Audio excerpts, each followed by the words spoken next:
وصحبه أجمعين. قال رب اشرح لي صدري ويسر لي أمري واحلل عقدة من لساني يفقهوا قولي. رضيت بالله ربا وبالإسلام دينا أبي محمد نبي ورسوله أشهد أن لا إله إلا الله وأشهد أن محمدا عبده ورسوله وبعد. Assalamualaikum warahmatullahi taala wabarakatuh. Alhamdulillah, segala puji kepada Allah Subhanahu wa taala memberi kita kesempatan pada hari ini untuk kita berada di ruangan ini untuk kita menerima ilmu, dan juga mudah-mudahan kehadiran kita semua memberikan kita barakah, rezeki yang lancar, dan juga diberikan keberkatan hidup kita oleh Allah Subhanahu wa taala. Amin ya rabbal alamin. Okay. So cuaca pun cerah alhamdulillah semalam sepanjang hari sampai ke malam. Naik motor dia beri showering din. Dia kalau heavy din habis appointment tak terima. Saya punya orang kata tu kelas umrah sebenarnya tahnik dan juga tahrik pada malam kusam sebab itu. So alhamdulillah we are sihat dan kita masuk dalam bulan Rejab. That's where saya punya sharing for few days pun saya tengok Rejab dan juga sambutan Alif Sata punya pukulan tu sampai Masya Allah, dia punya is growing. So I think hopefully dia punya positive vibes tu dah berterusan sampai ke kita pada hari ini. Walaupun apa pun, segi individu, segi kita pula bagaimana kita boleh buat persiapan. That's why I know kita plan. Ada few lah, so far alhamdulillah perbincangan terhadap actually ada sikit perkara yang terlepas. Ada orang tanam sebelum ni kan saya cakap ada aktiviti ataupun satu charity ataupun contribution yang kita akan lakukan daripada pihak ABI lah. Tapi backup oleh seorang sebab one of the kita punya TMC punya side ada satu ni yang sepatutnya liaise with those yang kita nak buat charity ni. Dia soon will be out from TMC lah. Jadi acara tersebut kita dah fikir nak teruskan ke tidak. So saya, Ustaz Ainul dengan Ustaz Zaimah, tim ABI, kita kata kita teruskan. But I find the last 2 years saya pernah work together dengan Haji Razif. Haji Razif ni dia quite popular. Pernah dengar Kabut punya charity ya? So Kabut punya charity this one of the guy, Haji Razif. So I get a contact from grassroots dekat Beach Road, nama dia Puan Lin. So semalam hari tu saya berbual dengan Encik Ustaz Ainul dengan this Puan Lin. Okay, I just share first lah. So kita akan, it's a good activity yang kita buat. Dan ini semua saya datang ni sebenarnya ini yang Jumaat dengan saya tu jubah macam ini kan. Sekali tiba-tiba diorang semua ni dekat Block 4 Beach Road. So saya datang, sekali dia tunggu, okay sekarang Puan ni saya tengok kan, tak, Ustaz nak akan dia kasih, dah macam MP saya kasih ni so, tak apalah, kita ambil kesempatan. Jadi yang tukang ambil ni minta tolong Ustaz Ainul untuk ambil gambar. Jadi it's evident that we are doing. So yang kasih makanan ni katanya dia berjaya. Lagi satu badan, satu apa lah, saya kurang siapa tak tahu, ingat tak dia kata apa. One of the charity that every day diorang kasih makan petang. Jadi diorang ni akan kumpul kat this area, polling area, untuk tunggu daripada grassroots of this area. Ada si grassroots I think Puan Lin untuk agihkan makan. So waktu tu pun hujan saya kasih, macam Masya Allah sih. Lepas tu kita sit down and we discuss a few inisiatif dan juga acara yang kita akan lakukan pada bulan Ramadan. So far alhamdulillah we get green light from Hafiz untuk kita lakukan this charity drive contribution. Dia ada 2 cara. This is good. Tapi lagi satu ni kita hold. I just share to the Fadu Ain class dulu. Pertama sekali ialah aktiviti ni kita adakan di bulan Ramadan. Kita break itu tu apa yang kita dapat. Saya with the kau tu monitor belum kita, monitor nanti ada job for you. Tapi it's a good job lah, bukan bad job, good job. Okay, kita nak kasih yang kata tu food ration kan.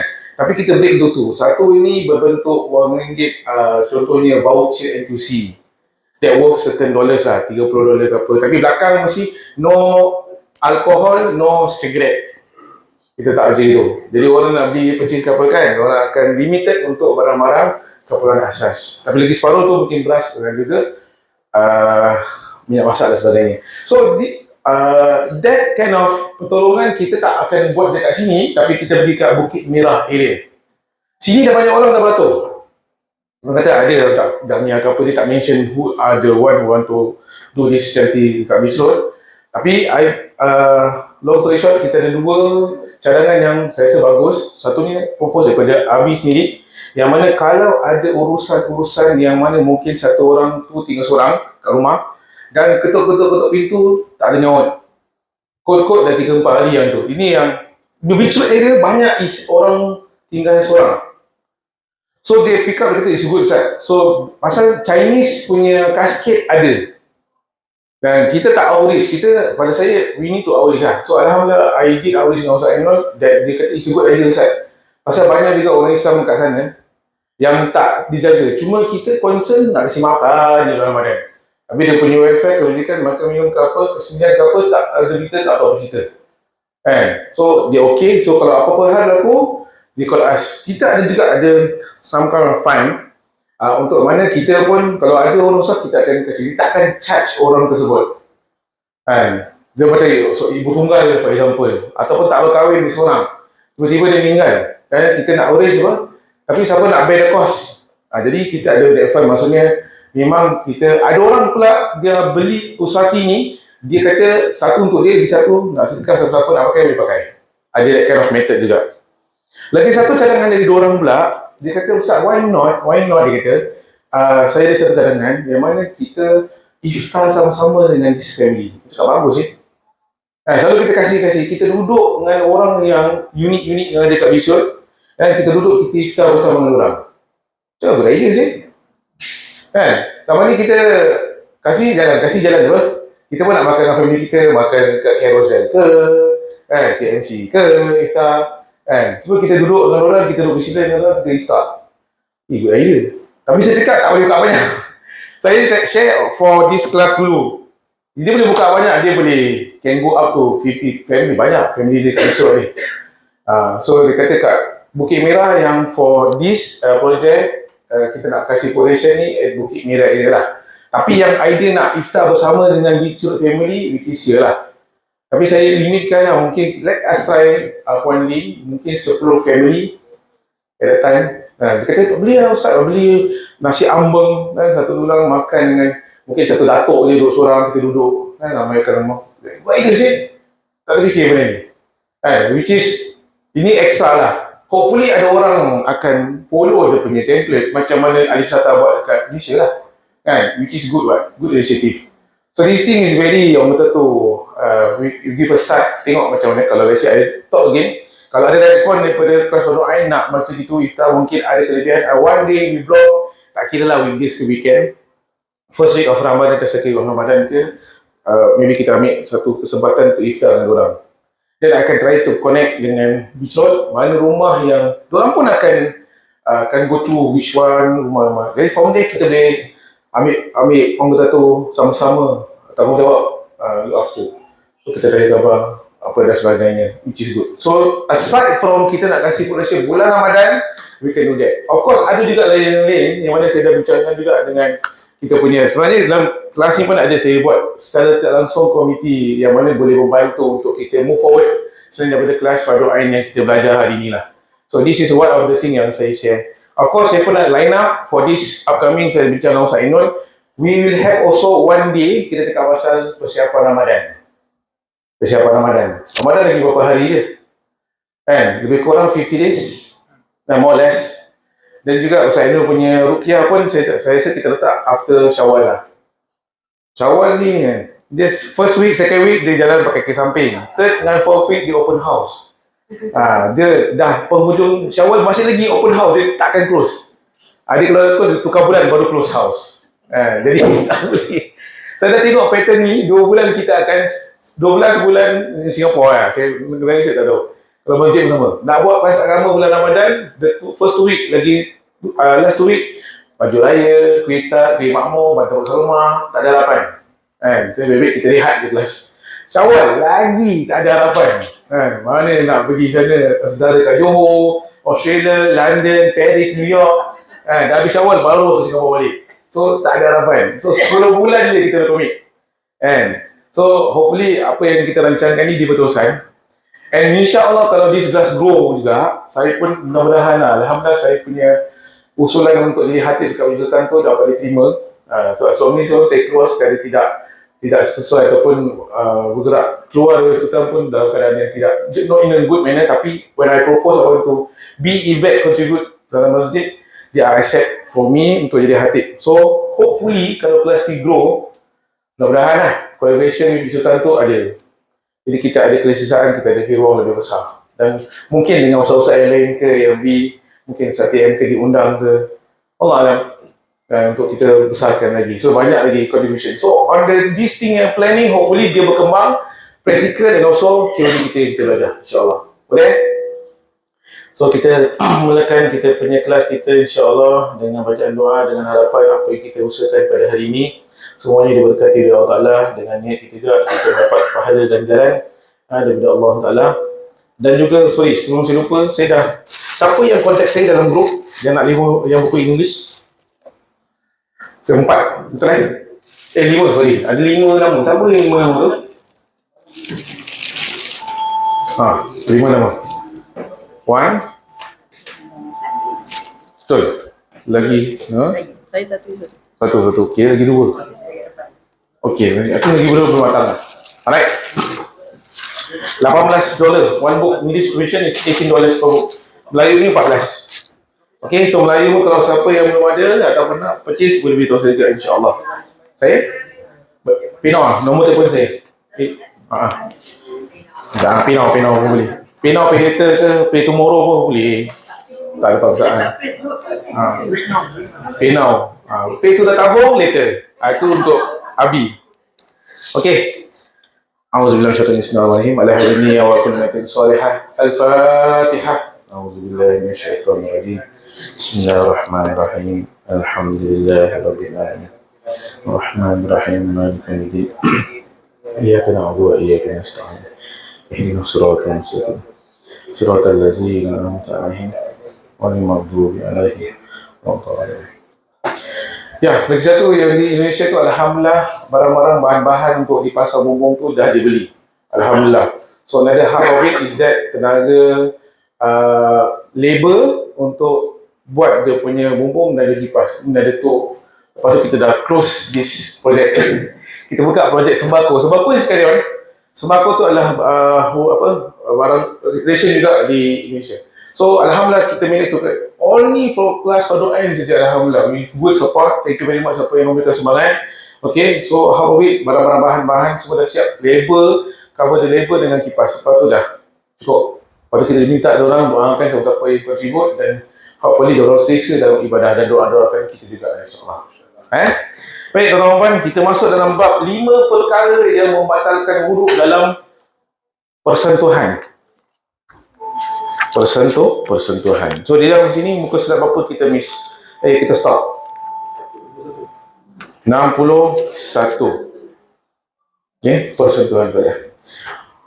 Okay, sebelum tu kita ulang kaji sikit. Apa yang kita dah cover? Perkara yang membatalkan wuduk. Apa yang membatalkan wuduk? Kita cakap pasal orang gila.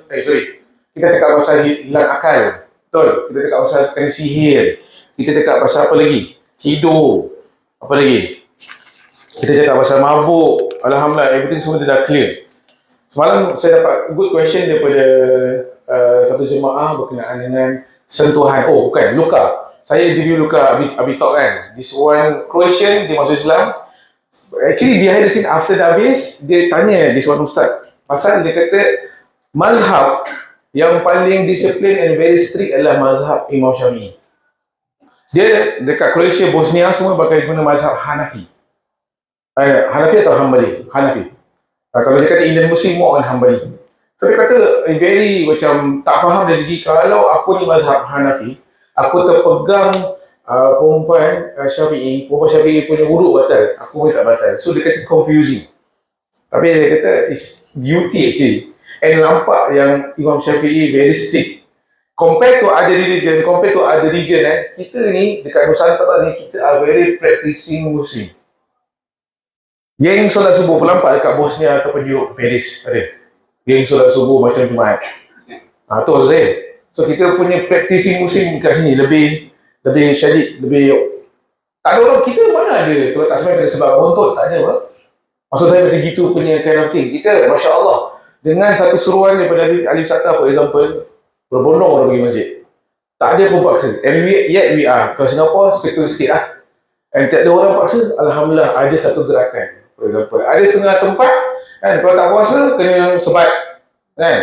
Dah macam prison lah. Kan? Nak kena paksa sebagainya. Ini tak. Jadi bermakna kat sini, PSC Muslim ni more on kita punya tempat. Alhamdulillah. Macam kita kat sini pun lah. We are practicing what we preach, lepas tu kita lakukan. That's what we are, beauty. Alhamdulillah, insyaAllah. So, itu dia katakan perbezaan. So, Imam Syafi'i, rata-rata kita belajar ni pun adalah mazhab school of thought of Imam Syafi'i yang kita belajar. Very strict. Kan? Tapi, kita boleh bertaklid dengan certain perkara ataupun situasi. Contoh, umrah.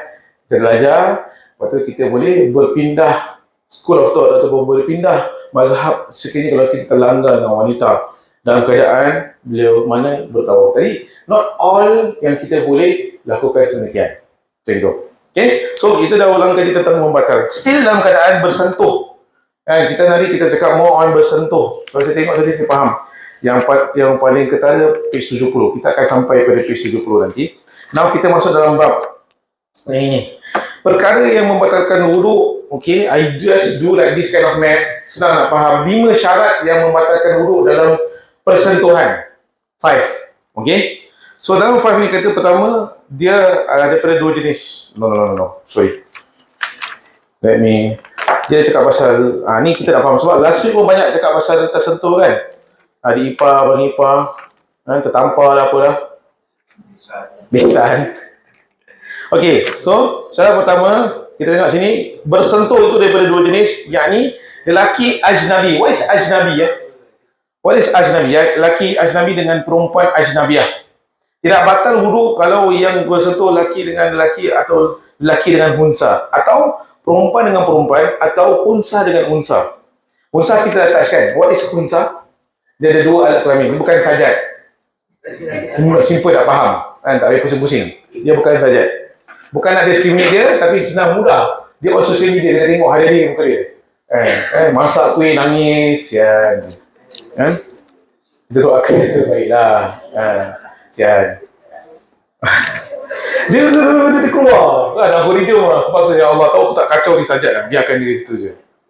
Algoritma dia lah, kasih masuk. Okay, so ajnabi means dia, ajnabi apa? Yang ni lelaki, ajnabi, lelaki yang apa yang kita sentuh? Zainul, ajnabi? What is ajnabi? Yes, asing. Lelaki yang asing, yang bukan darah daging kita, yang selain daripada kita, yang asing, dan juga perempuan yang asing. Saya tak kenal dia, dia tak kenal saya. Tersentuh. Macam itu. They are talking about strictly on membatalkan wuduk. Dan tidak membatalkan wuduk kalau yang bersentuh itu laki dengan laki. Tak kira dah lembut, tetap laki. Minta maaf. Jangan betul-betul awal pula. Ya Allah. Ya gitu pula. Habis yang ni perempuan tomboy. Sorry, teranggar. Kita pun ada sini yang saudara garau kat Malaysia. Saya perempuan. Saya perempuan. Pun termasuk saya punya algorithm. Astaghfirullahaladzim. Kacau lah ni algorithm. Tangkap lah saya buat apa.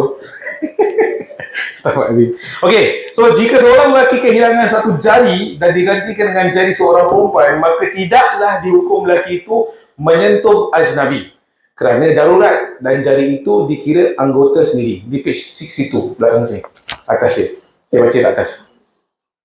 Meaning, dekat sini kalau dia jari hilang, diganti dengan jari wanita yang lain, fulanah binti fulanah lah. Okay, dia terus diikat.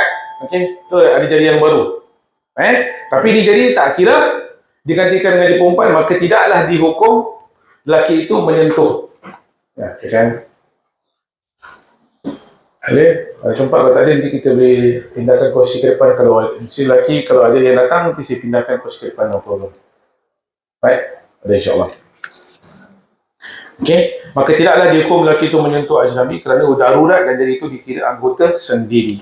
So, saya, na'udzubillah lah, jari ibu jari tak ada, digantikan dengan ibu jari perempuan. Memang dia boleh identify apa dekat hospital kan. Macam skin, ada satu ni hamba Allah ni, ustaz juga, saya tak tahu dia dah keluar hospital atau belum. Saya Yazid Yunus, Datuk Kadi, dia sakit. Before that dia ada diabetes punya issue. Lepas tu kulit dia nak kena tampal dengan kulit babi, so dia tak nak. So dia import daripada selain daripada kulit babi untuk tampal skin dia. Ni cakap pasal dari segi fikir lah kan, even tu dah dalam keadaan darurat tapi keselesaan kan. So dalam ini dah darurat apa kan, dia kata jari perempuan dia pakai. Jadi dah jadi dalam satu bentuk badan, maka itu dikira anggota sendiri. Itu jelas lah. Alright, tu yang pertama. Masa tu daripada dua jenis di kat bawah dah. So ilmu tadi segi better untuk kita faham. Kemudian bersentuh kulit dengan kulit. Bersentuh kulit dengan kulit tidak batal jika menyentuh rambut. Tidak batal jika menyentuh rambut, kuku atau gigi ajnabi, tetapi batal wuduk jika menyentuh gusi, lidah dan langit-langit di dalam mulut. Bersentuh dengan tulang atau daging yang telah tercerai. Tidak membatalkan wuduk juga, tetapi menyentuh daging atau tulang yang masih bercantum dengan badan orang yang masih hidup, maka wuduknya batal. Contoh, kalau kita mandikan jenazah, kita ada wuduk, adakah wuduk kita batal? Contoh gitu. Suami nak mandikan arwah isteri, macam mana? Adakah wuduk suami itu batal? Kan? Apa yang kita faham daripada di statement? Dia kata tidak membatalkan wuduk kalau yang masih hidup apa? So, yang mati tak ada hukum. Ya, yang mati tak ada hukum. Kalau bersentuhan. Paling common saya tengok jangan kena air mata, jangan kena kat muka, jangan kena kat muka kat air mata tu. Tu yang paling common, yang tak ada dalam kitab fikir lah. Kalau jumpa kita akan discuss about that. So now we learn, tak ada discuss about, tapi itu semua dari segi etika lah. Etika tu etik ada kalau nangis jangan terkena dekat arwah itu. Itu saya dengar paling common saya dengar. Tapi adakah satu benda yang kita harus nak kena cakap directly on the spot pada saya? Tak ada. Bagi sunat. Tak ada apa-apa, tak ada dalil. Tak ada dalam kategori yang melarang. Nangis tu is a common thing lah. Tapi dari segi etika, saya rasa kita tak perlu emotional. Sebab meraung is not recommended, is not supposed to do like that. Hukum-hukum badan. Meraung ni basically kalau tengok pada 10 Muharram, Syiah akan meraung, meratap dan sebagainya kehilangan Husin. We must understand, I'm sharing ni bukan ayat Syiah, saya Sunni, Ahli Sunnah wal Jamaah. Saya Muslim, saya Nabi, saya kalau baik, tapi saya bukan Syiah. Okay. Kalau Syiah sini pun saya respect, okay, simple, tapi simple. Sebab kita pun ada ahli juga, ada yang berpegang kepada mazhab Syiah pun, ahli kita Usrati. Ini kita perlu, in term of ethics, kita kena ada pendedahan pada ni. So we need to have understanding. Kita not criticize, tapi kita lebih understand from there, we give the space. Kalau tak selesa, tak selesa lah. Easy macam gitu kan. Orang yang tak selesa dengan makan ataupun tak selesa, macam saya cerita last time, orang yang tak selesa makan dengan makanan yang penjual ada orang Cina, yang tukang masak ada orang Cina, tapi logo MUIS ada, tak selesa juga. Dan tak payah beli, hilangkan rasa was-was tu, cerita. Okay. So, nombor 2 tadi, kulit bersentuh dengan kulit, all that is tentang precise, jarang kita lakukan, tapi talking about if kita nak mandikan jenazah, sebab tu ada gusi lah, ada lidah, langit-langit dan sebagainya. Sebab kita nak bersihkan jenazah ni, kita perlukan tangan masuk ke dalam rahang, mulut dan sebagainya. So what if we go to that extent? Tapi dikatakan kalau manusia dengan manusia itu lain cerita, itu yang membatalkan. Lagi is different, ajnabi maksudnya laki dengan perempuan bersentuhan, membatalkan. Nanti kita akan go deeper, dan kita akan lebih faham. Okay, itu nombor 2. Nombor 3, dia kata kat sini apa? Orang yang disentuh tu boleh mendatangkan keinginan. Apa maksudnya? Syahwat. Okay? Orang yang disentuh tu boleh mendatangkan keinginan bagi orang yang syahwatnya normal, walaupun ia belum baligh ataupun sudah tua. Ini bererti kalau budak kecil yang masih belum baligh. Baligh tu apa? Apa maksud baligh? Cukup umur. Lagi satu adalah kewajipan dia untuk lakukan solat. Solat ni bertahap umur yang berapa? For men and women. Tahu boleh share? Kalau fikir kita belajar kat sekolah adalah tahap bila wanita telah sampai pada waktu keluar haid, keluar darah. Betul? Maka itu adalah tanggungjawab dia untuk lakukan solat dan dosa ni tak ditanggung oleh ibu ayahnya. Betul. Kalau lelaki sampai kepada tahap dia telah datang mimpi ataupun keluarnya air mani bagi lelaki. Ini education come forward. Jadi kita faham. Jadi itu kita tengok bagaimana kita nak lakukan tentang perkara balir. Maka dekat sini kata, ini berarti kalau budak kecil yang masih belum balir tidak menaikkan syahwat, maka tidaklah batal wuduknya bila menyentuhnya. Okay? Dan juga dekat sini, menyentuh orang tua membatalkan wuduk walaupun usianya sudah terlalu tua, serta ia tidak menaikkan syahwat kerana dihukumkan seperti ia muda. 90 tahun, Dr. Mahdi. Simple lah kan. Cakap pasal age. Siapa lagi saya boleh terfikir sih? Orang Jepun memang ada banyak. Yang 100 tahun, 110. Saya tak tahu nama dia. Robert Kiyosaki ke Kawasaki, saya tak tahu. Saya tahu Mahdi. Pasal expose to me what? That age. 97, 95. Sekarang apa? 98 for example. Kita perempuan pula. Wanita menyentuh dia, bersalaman dengan dia. Batal ke tak batal wuduk? Walaupun tak menaikkan syahwat. I'm talking about age. I'm not talking about the person. Okay? Tapi dia kasih yes kerana dihukumkan seperti orang muda. Dia melepasi waktu balir. Walaupun dia tua, dikonsider orang muda. Meaning still valid, dia punya wuduk batal kalau bersentuhan dengan yang tidak ada kena-mengena dengan dia. Maksudnya perempuan yang, wanita yang tidak ada darah daging dengan dia lah. Maksudnya kalau bukan anak dia, bukan anak perempuan dia, yang boleh menikah. Itu pun kita akan go through that. Kita punya ayat Al-Quran yang kita akan sentuh nanti insyaAllah. Okay. Jadi dekat sini ialah tanda syahwat lelaki. Now how we want to understand tanda syahwat lelaki ialah zakat ni education. Okay. Zakat tegang, tanda syahwat perempuan ialah hatinya berdebar-debar. Ni saya bukan perempuan, saya tak tahu. Perempuan yang tahulah. Dia kata hati berdebar-debar. Syahwat berbeza antara satu individu dengan satu individu yang lain. Okay. That's all understanding about syahwat. Okay. So dekat sini kita faham tentang kulit yang bersatu dengan kulit dengan, ada orang tanya, tapi kalau tak ada naik syahwat macam mana Ustaz? Ya, orang go deeper. The basic is that, kalau for example umrah yang tak bersentuhan, kita pernah discuss about this, kalau let's say suami isteri bersentuhan dekat tawaf, batal atau tak batal. Pasal dalam kategori yang mana tawaf, hukumnya terangkat apabila lelaki dengan wanita terlanggar. Tapi still remain as suami isteri, kalau let's say tersentuh, batal. We go to the basic of disiplin Imam Syafi'i, strict Imam Syafi'i dalam mazhabnya, yang kalau lelaki wanita bersentuhan walaupun suami isteri, batal. Ambil basic, kita tak payah tukar-tukar mazhab. Dari mazhab Syafi'i, besok Hanafi, besok Hanbali, pusing-pusing. Macam suka-suka dia pula. Nanti kita sendiri pening. Kita sendiri pening. So we stick to one, tapi a certain area kita boleh berpindah. Contoh, Imam Syafi'i kalau berjual, dia pakai apa? Jual beli, dalam bab jual beli. Akad nikah, akad nikah pula. Akad ijab kabul. Okey, saya menjual, saya membeli. Dan juga dia punya transaction is more on, dia tak pakai duit. Sekarang vending machine. Pasal syarat dia sirah dia mesti ada ijab kabul. Saya menjual, saya membeli ataupun saya menerima. Vending machine. Saya menjual, saya membeli. Tak masuk akal ke? So that one dia talking tukar pada mazhab. Contoh lagi satu, zakat last time, zakat fitrah dia mesti dengan makanan, beras. Contohnya makanan asas. Okay? Tapi now bila dulu saya tengok dekat, saya tinggal cai-cai dulu dengan mak saya, Masjid Ansar, bergundung-gundung guni beras dekat masjid. Datang aja Ramadan, beras banyak. Lepas tu bila orang pula tak nak, yang nak terima tak nak beras, cerita pula tak nak beras, masjid lah sasaran, habis sampai putu keluar. Jadi dengan itu pihak berwenang macam MUIS melihat keadaan ini sebagai satu masalah lah. Selain Jumaat cakap pasal kemaslahatan welfare, kebajikan. So this thing dia change to duit. So is it boleh pada asalnya Imam Syafi'i mengatakan mesti dalam pemberian barang asas.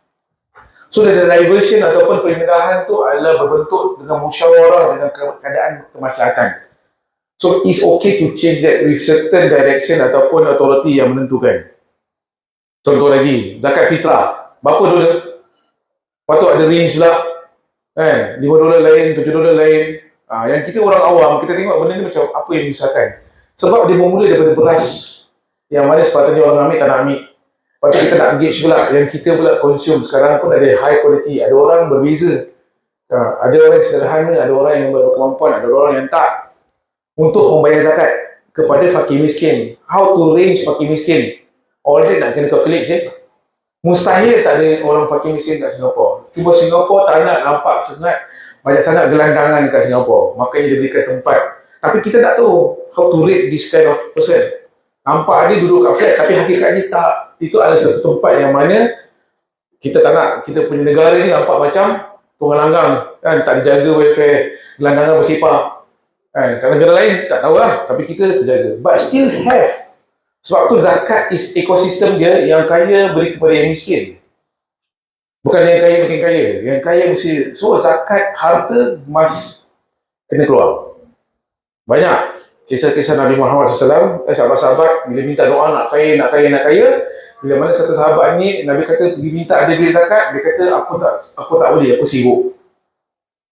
Itu bermakna keberkatan akhirnya pun terbalik lah. Sama juga dengan Qarun. Dalam Al-Quran, Qarun ni hidup pada zaman apa? Qarun. Pernah dengar kan? Kita sebut harta Qarun. Siapa Qarun ni? Orang lah. Apa ya ketua? Sisi berbalik orang gitu je kan, stop. So Qarun adalah seorang lelaki yang kaya yang hidup pada zaman Fir'aun. Jadi dalam Al-Quran memang sebut dia punya kekayaan tu sampaikan dia punya guard carry dia punya kunci tu drag. Dalam Al-Quran ada mention about that. Dan macam mana azab dia, Allah terbalikkan dia punya rumah kan, daripada atas pergi bawah tanam. Sebab tu dia punya cerita tu ada banyak dekat Mesir. Harta Qarun. So Qarun ni dia minta doa ataupun minta dengan Nabi Musa untuk jadi senang. Akhirnya bila dia senang terus dia jadi, dia antara orang yang kaya. Kalau kita rajin untuk baca kisah dia, memang antara manusia yang kaya ketika zaman Fir'aun. Tapi Allah kasih dia balik sebab keangkuhan dia, kesombongan dia, dengan kekayaan yang ada. So Islam ambil pendekatan spiritual dengan harta ni keseimbangan. Spiritual kita perlu imbang dengan harta yang kita ada. So dua-dua ni akan menghala kepada Tuhan. Sebab everything semua kita nak kena lakukan yang sewajarnya. So go back to the system of Islam ni, yang mana kita belajar fikir adalah tentang bagaimana kita nak lakukan, mana kita nak dunia dan juga akhirat. Sebab tu Rabbana atina fid dunya hasanah wa fil akhirati hasanah. Ini Allah selalu sebut. Waktu saya belajar dekat masa ini, waktu hidup, dia meninggal pada tahun 2003. Dia selalu sebut Rabbana atina fid dunya hasanah. Dia minta Allah dunia baik, akhirat pun baik, dan sama daripada azab api neraka. And every end of our doa, kalau boleh include juga doa tu. Itu is a template lah. Bukan lima doa kita dengan selawat, alhamdulillah kita puji Allah. Lepas tu kita selawat, Allahumma salli ala Muhammad. Lepas tu kita nak minta macam-macam ataupun apa-apa yang kita punya harapan. Ending kita dengan Rabbana atina tu dan closing dengan selawat. Kalau kita selawat tu, Allah angkat kita doa lah. Okay? So far so good, okay? Now syarat keempat. Syarat keempat dia kata kat sini, yang disentuh itu ajnabi, yang disentuh itu orang asing. Yang disentuh itu orang asing. Makanya dekat sini dia kata ajnabi ialah yang tidak ada hubungan mahram antara kedua mereka. Tidak ada hubungan. Dia bukan kita punya saudara, dia bukan kita punya adik-beradik, dia bukan yang kita punya darah daging. Okay? Orang asing, totally 100%. Maka dekat sini, bersentuh dengan mahram tidak membatalkan wuduk, boleh menjadi mahram dengan 3 jalan. Okay? Dia kata dengan 3 jalan. Nombor 1, nasab. Yakni, ini yang semalam banyak soalan. Nasab. Nasab ni apa? Keturunan. So, keturunan ni macam mana kita nak faham keturunan apa? Contoh, kalau suami isteri kahwin, dia ada anak perempuan. Anak perempuan yang berkahwin dengan bapak tak? Dia memang etik, memang tak ada moral lah. Tapi dari segi pemahaman hukum, boleh tak boleh, for example like that. So, everything kalau kita baca, alamak, I want to find this ayat lah. Give me a while lah. Hurimat alaikum ummahatukum wa banatukum.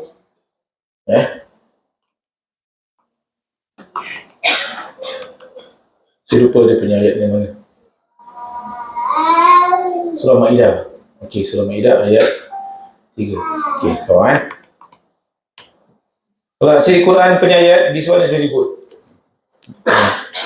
So this one, you go here, lepas tu saya selalu cari yang this one. Kalau saya pergi live pagi-pagi pun, saya akan cari Surah Ma'idah ayat 3. Ini senang nak cari dan ada interpretation dia, you want to go, Mali. Ayat nombor 3. Ini yang No. Sorry ya, double check, double check.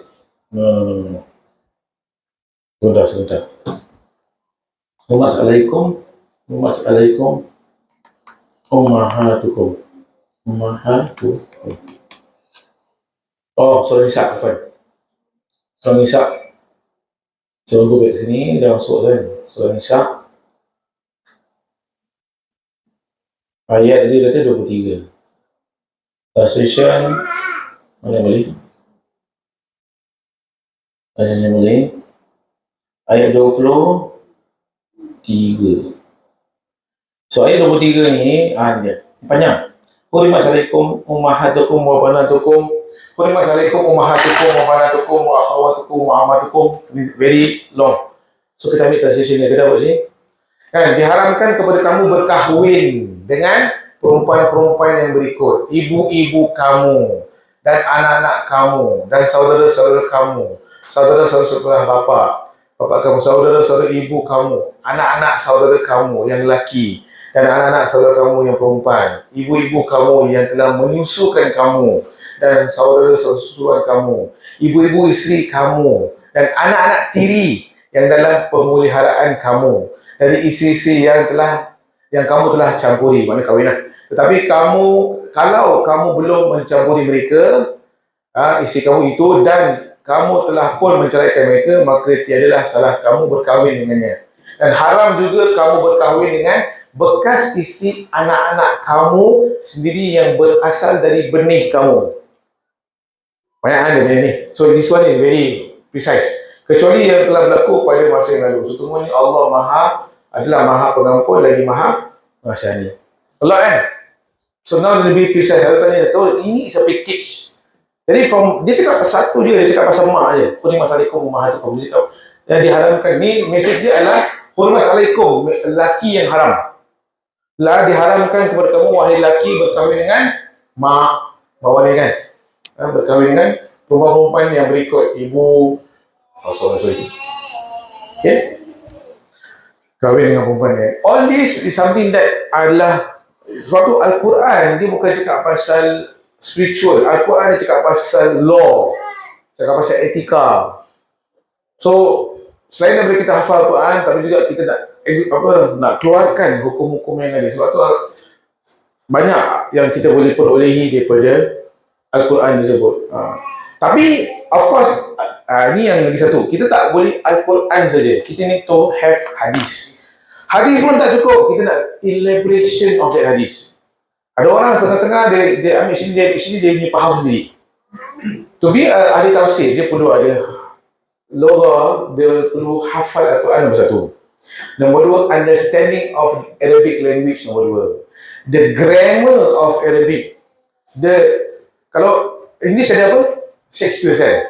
Itu apa dia lenggok bahasa, gaya bahasa, balaghah dia.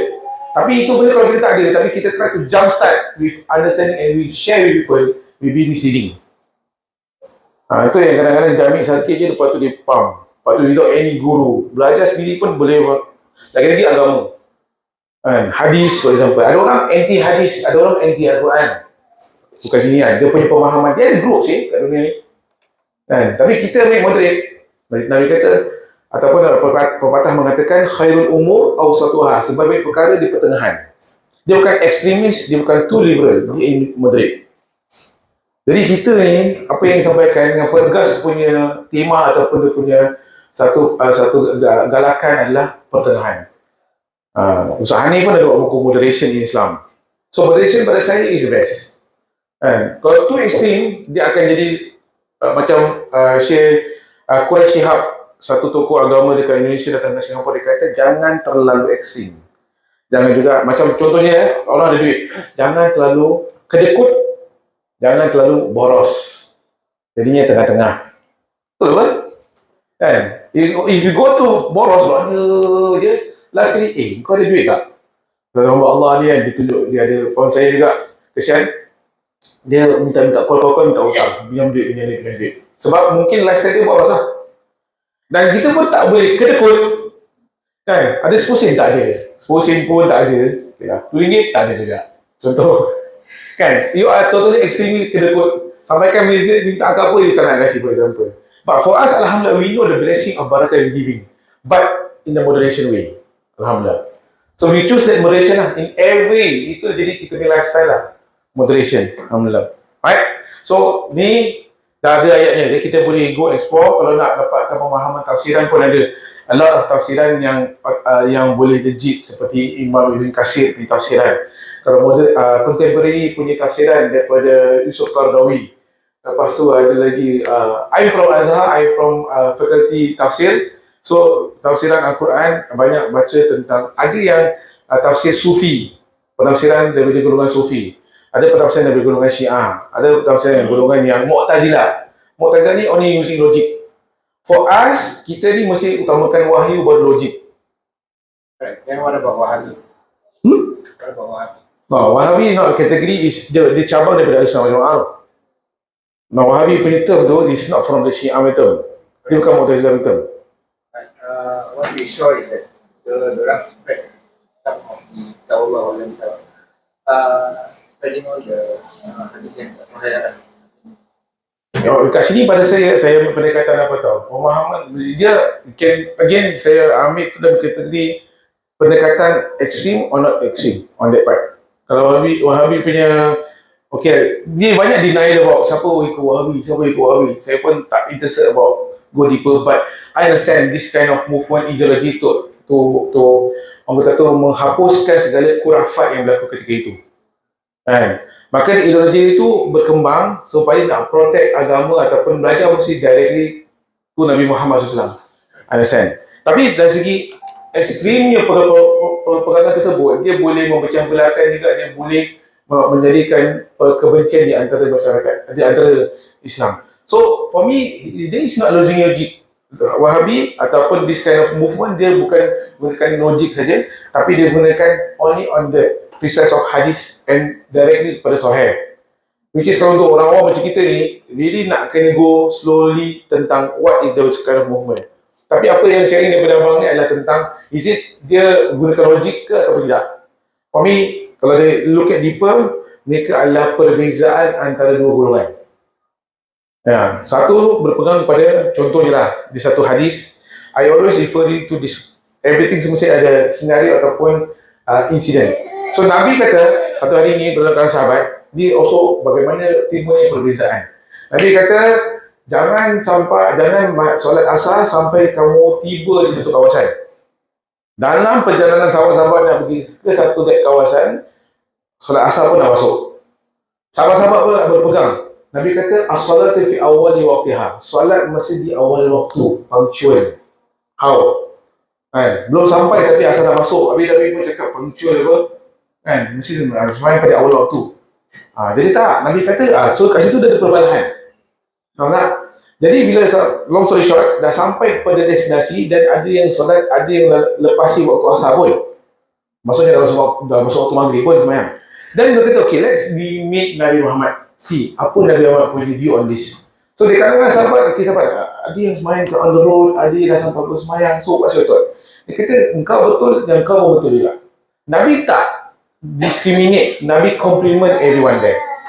So in other words, kalau kita faham dari segi sudut perkara ni, jadi nak kena be academical punya kind of view, yang mana kita perlu, pada saya suka berlapang dada dan menghormati perbezaan.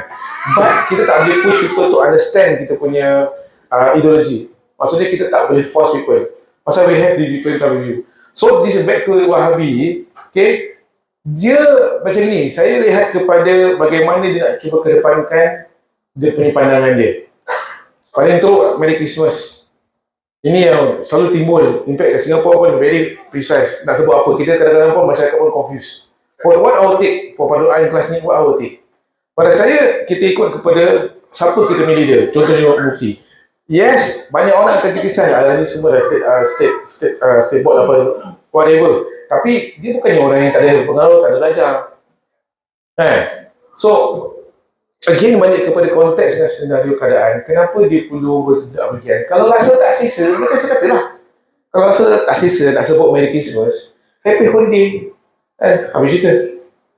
Kita tak perlu nak zahirkan yang kita, I disagree with this, I disagree with that. untuk kat di story maksudkan. You can keep yourself daripada kita nak membalahkan kepada orang luar. Itu maksud saya lah. So, perkara ni mesti ada.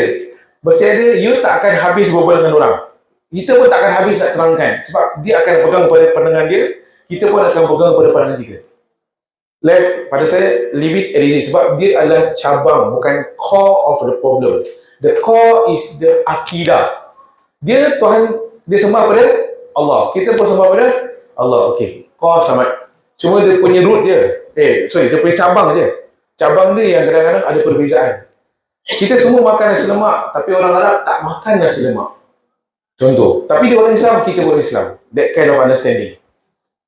Jadi kita nak kena open on to that lah. Tapi tak semua boleh apply macam ni. Like I said, kita belajar ni kan, tak semua benda yang boleh kita understand dalam perkara ni. Lebih-lebih lagi dalam bab fikih. I hope saya dapat jelaskan secara santai lah. Kalau go deeper, I'll go more on academic part, insyaAllah. Okay? So, now seterusnya kita cakap pasal nisab, yakni keturunan. So, keturunan ni, kita kalau ada wuduk, terpegang anak sendiri, batal ke? Okay? Dan juga, nombor satu, nasab. Kita asing nasab. Mak, ada ping pula. Ni anak saya kasi ya. Si alasan anak saya kata. Ya, nak. Ada biru. Okay, nasab. So, number one, dia kata nasab. Nasab ni kalau kita faham, wuduk tak akan batal dengan 3 jalan. Nombor dua, rida, yakni keturunan dengan sebab susuan. Ibu susuan. Ini yang saya pernah discuss dengan one of the yang kerja dekat KK, milk bank. Kan? Kalau saya cakap, kalau saya siapa kat sini pun ada yang menderma susu kepada hospital, for example, dan you also nak kena be careful, contohlah pada saya, untuk boleh safe, melihat dengan orang yang nak berkahwin. Contohlah, kan? Pasal ibu susu, dari mana kita produce susu, kita kasih kepada milk bank, for example, and dia boleh menghala kepada orang yang minum tu tanpa kita tahu latar belakang dia. Dan kod-kod kita pun nak kena check dulu lah dengan orang tersebut. Singapore, I think very easy to detect lah macam mana kita ni. Tapi kalau ikut kepada hukum asal, ibu susuan kita tak boleh berkahwin. Lelaki tak boleh kahwin. Contoh, Nabi Muhammad SAW ada ibu susuan tak? Okay, namanya Halimatus Sa'diyah. Okay, so macam mana dia ada banyak aspek. Kalau kita tengok apakah sebab Nabi ni nak kena susu ibu dekat kampung. Okay? So antara benda yang saya baca adalah Nabi lahir kat bandar Madinah. Okay? Halimatus Sa'diyah ni dulu dekat kampung. Makanan yang bagus untuk dikonsum adalah makan daripada kampung. Sebab dia nak nurture tu dalam keadaan yang sihat. Yes. So Halimatus Sa'diyah, dia bukan orang bandar. Orang kampung makan benda-benda ulam mungkin. Ulam kita lah Orang Arab mana ada ulam? Mana-mana je. Tapi itulah saya nak kasih faham lah. Saya kata makanan yang asas lah. Okay? So, in that sense, kita faham dari segi kelebihan mendapat ibu susuan yang tinggal di kampung Badui. Tapi, kalau kita faham dari segi hukum pula, Nabi agama menjaga kehormatan, memberikan satu respect kepada seseorang yang kita dah konsum sesuatu. Betul apa? Seorang anak, ibu susuan dan ibu ni tak boleh dikahwin dan sebagainya, ataupun mengadakan hubungan. Which is good je, Islam. Kan? On that sense. So, kat sini kita letak rida, roda'ah. Kalau dalam Quran disebut, kalau baby budak minum susu ibu selama berapa tahun? Baby ni kalau boleh. Saya punya teknik, saya tengok, saya akan tanya the same question of every parent. Saya cakap, baby ni minum susu ibu ke mix? Susu formula. So, majority in Singapore, saya tengok young couple yang mana ada dah kahwin, mereka akan kata diorang akan mix. Out of 9, out of 10, satu je kasih fully breastfeeding. Saya, yalah, ikut kepada waktu anak saya lahir pun saya tahu dia punya stress dia nak produce the milk is not that easy. Itu saya faham. Pengorbanan. So, tak ramai yang nak. So, basically, the mix of formula and also susu ibu. So, saya explain, susu ibu, dia punya, ada kalau baby minum, dia susu ibu cair. Formula pekat. dia boleh bertahan 3 jam for example. Let's say maybe 1 year, 1 month and below. Okay, so that, tapi kelebihan dari susu ibu adalah antibody dia bagus. Hubungan antara ibu ayah dengan anak tu pun bagus. This one saya dapat daripada dulu saya kerja kat Masjid Rahim Abi. This one jemaah Indian Muslim kata, Ustaz, you must give your baby breastfeeding. Saya say, it's good for the antibody for the baby. You must give. Lama. Macam terpaksa lah. Tapi bagus lah, dia ajar saya. So this thing I share to everyone here juga lah tentang, mungkin besok ada cucu ke, dia datuk, you can say apa, anak Zara dan sebagainya, the benefit. Tapi we can of course understand situasi sekarang nak kasih fully 100% breastfeeding very hard. Saya punya kajian, macam mana setiap kali saya datang rumah, saya buat tahnik kan. Setiap kali saya datang rumah, 10 orang, satu je yang doktor kasih breastfeeding 100%. Wow, challenging sih. Semua mana sekarang ni pattern dah lain. Okay? Tapi kita honor lah. So itu balik kepada lidah ataupun rodak yang ini keturunan dengan sebab susuan. Nombor 3, musaharah, iaitu perkahwinan.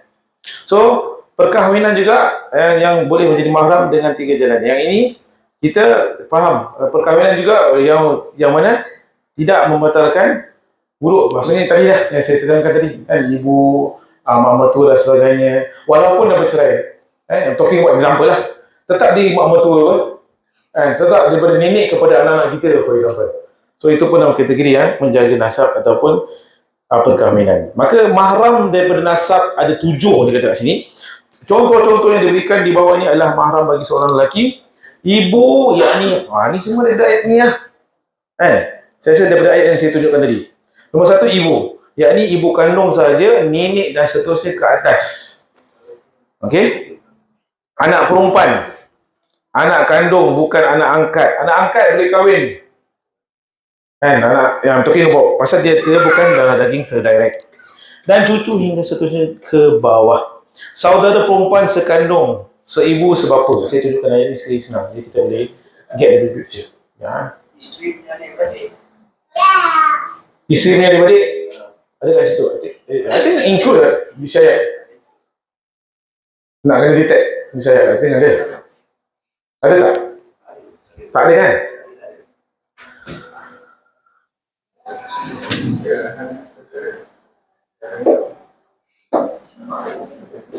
Ibu-ibu, anak-anak kamu, saudara-saudara kamu, saudara-saudara bapa kamu, saudara-saudara ibu kamu. Ini yang atas. Saudara-saudara kamu yang lelaki, anak-anak saudara kamu yang perempuan, dan ibu-ibu kamu yang telah melahirkan kamu. Adik-adik isi kan? Itu punya mesti apa? Ayat ni tak ada. Maksudnya adik-adik, kita kahwin dengan kakak, cerai dengan kakak, adik ni. Boleh kahwin ke tak boleh kahwin? Based on this ayat. Based on ayat, tengok ada sebut tak?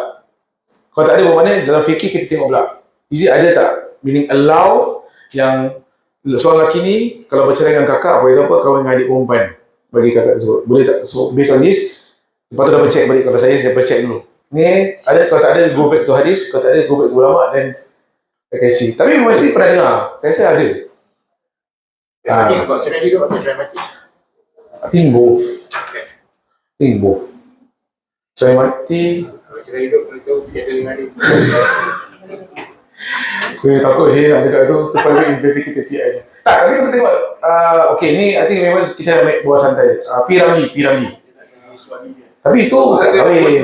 Itu tak kahwin kan? Dengan Saloma tak kahwin. Dengan ni tak kahwin kan?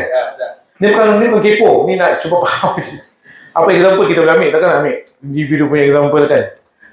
Kalau kita ambil contoh yang lain, basically apa namanya perkahwinan adik-beradik ni. Tapi sebab tu sepupu boleh kahwin tak boleh? Yes, sepupu boleh. Dan Islam. The culture, faham baik siapa yang darah Arab kat sini. Tapi Arab punya culture in Singapore ataupun Aljunied kalau saudara mereka akan kahwin sepupu. Untuk menjaga nasab. That's what I understand. Arab, for example, Aljunied kahwin dengan Aljunied juga tapi sepupu jauh, for example, sebab kan nak jaga nasab tersebut. Ada yang Arab yang okey tu kahwin dengan ajnabi, yang orang asing yang bukan daripada kalangan Arab, saya faham juga. Tapi itu nak understand the culture lah. Understand the culture. Tapi dari situ, let me dapatkan information daripada keterangan jelas adakah adik-beradik ni kita boleh cerai mati lain, cerai hidup lain. Kan? Okay, so kita nak kena education punya perspektif. Kita akan lihat dua satu. Tapi give me a while, I want to try to share again boleh saya dapat jawapannya. Baik. So sebenarnya mak saudara sebelah bapa, yakni adik-beradik perempuan bapa kita. Okay, mak saudara sebelah ibu, yakni adik-beradik perempuan ibu kita. Ini semua belah atas lah. Anak perempuan kepada saudara lelaki sekandung atau sebapa atau seibu, yakni anak saudara sebelah saudara lelaki. Anak perempuan kepada saudara perempuan sekandung atau sebapa atau seibu, yakni anak saudara sebelah saudara perempuan. Kan? Okay? So kalau lelaki tak boleh, perempuan pun tak boleh lah. As easy as that. Nampak macam lelaki tak boleh, tak boleh. Sebenarnya bukan lelaki tak boleh, perempuan pun tak boleh. The same thing. Vice versa sebenarnya. Okay? So di soal juga kita lihat dari segi mahram daripada reda, yakni ada 7. So 7 daripada nasab yang tak boleh kahwin, 7 daripada ibu. Susuan. So kata kat sini apa? Mahram dalam golongan ini adalah sama dengan mahram dalam golongan nasab di atas tadi. Ibu susuan, contoh misalnya seorang isteri menyusukan seorang budak lelaki. Maka budak itu menjadi mahram dengan perempuan itu dan juga kepada ibu dan nenek perempuan itu. Saya menerima susu daripada seorang wanita yang mana saya pun tak boleh berkahwin dengan mak kepada wanita tersebut ataupun nenek kepada wanita tersebut. Mahu tak? Yang beratas lah. Kalau ibu tak boleh, mahu all di atas semua tak boleh. Sebab hukum. Baik. Dan juga kat sini anak susuan, misalnya isteri kita menyusukan seorang budak perempuan. Saya ni lelaki, isteri saya kasih susu kepada budak perempuan ni. Okey, maka budak perempuan tu menjadi mahram dengan kita, si suami. Begitu juga anak cucu cicit ni menjadi mahram kepada kita. Saya. Ya. Yes. Dia konsum kan? Dia tak letak sini dengan berapa liter, berapa titik susuan tau. Not be precise. Ya. Mungkin habis sekali kot kalau yang susuan. Ayat kena go deeper dengan nurse. Siapa ni nurse? Emergency tu macam 1 jam je. Awak boleh kasi 1 jam ni tak?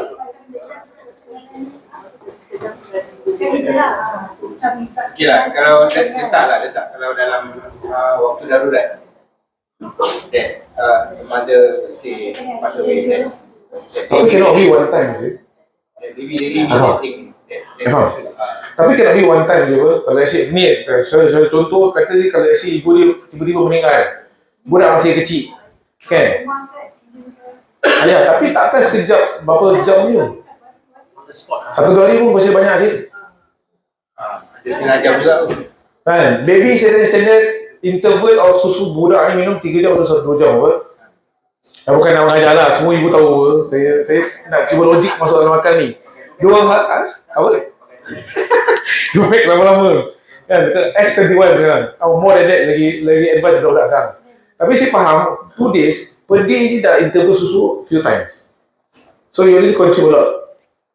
Interval susu 80 sih. Kalau ada budak 1 bulan 120. 60 baby.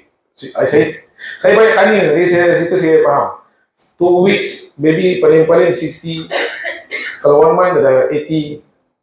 Kan? Itu per day, interval 3 jam. Kalau baby 1 bulan, merengek. Kalau baby yang meninggal tu, ibu meninggal tapi baby dah 1 month plus. Every hour saya minta. Faham sana. Jadi soal knowledge yang saya hands on saya faham. So consider ibu sesuai walaupun 2 hari. Impossible lah sekejap je. Dah lebih seorang ibu tak sampai tiba kalau 1 jam je. Kan mesti sampai baby tu kenyang, Kan manusia lah kan. Takkan nak biarkan, kita pun manusia. In fact ini adalah satu sebab tu ibu susuan ni tak boleh kalau kita kat sini. In fact anak ni yang dah besar, bapa dia pula ataupun suami tak boleh kahwin dengan anak tersebut. Kalau anak tu dah besar, ada anak lagi pun tak boleh, cucu pun tak boleh kahwin. So every down cannot. Jelas tak? Tapi kalau ada juga berlaku bermakna dia tidak faham dengan kedudukan agama. Habis itu. Kalau berlaku di luar sana, dia buat macam gini, dia tak tahu dalam bab sudut agama lah. Kita pandang di sudut tu lah. Faham tak? Nak advice tu yang problem. Kan, nak nasihatkan tu yang kita Singapore is very, not say we are not knowledgeable, we are knowledgeable, tapi kita tak terlepas pandang lah. That's what I can use about benda ni. Right? Okay, saudara susuan, budak lelaki yang disusukan itu menjadi mahram dengan anak-anak perempuan yang menyusukan, sama ada anak-anak perempuan itu adik-beradik seibu, sebapa atau seibu sahaja atau sebapa sahaja. Why dia ada seibu sahaja atau sebapa sahaja? Bapa ada bercerai kahwin dengan perempuan lain, for example, ataupun wanita yang lain. Bermakna kat situ bapa ada pun tak boleh ada hubungan dengan orang tersebut, budak lelaki yang disusukan menjadi mahram dengan anak-anak perempuan yang menyusukannya, sama ada anak-anak perempuan itu adik-beradik seibu sebapa ataupun yang kasih ni kan, either or, dia ni dia punya lineage dia tu, dia bapa satu mak satu bapa ke, ataupun bapa, I mean kadang-kadang adik-beradik kan bapa sama tapi mak lain contohnya. Jadi itu pun kita nak kena faham dari segi kedudukan. Macam mana pun dia bapa satu ke bapa dua, ataupun sama suami isteri, one father one mother, ini pun nak kena really scan je. Kadang-kadang lain orang lain punya background je kan. Ada orang dia satu bapa lain mak contohnya. Ada orang lahir dalam keadaan yang mak bapak dah tak ada. Macam mana nak check dia punya latar belakang. All that lah. Okay, so ibu saudara susuan sebelah bapa budak yang disusukan itu menjadi mahram kepada ibu saudara perempuan yang menyusukan, yakni sebelah bapa. Okay, all this juga tak boleh. Emak saudara susuan sebelah mak, budak yang makcik dah kan. Okay, budak yang disusukan itu menjadi mahram kepada emak saudara perempuan yang menyusukannya, yakni sebelah mak.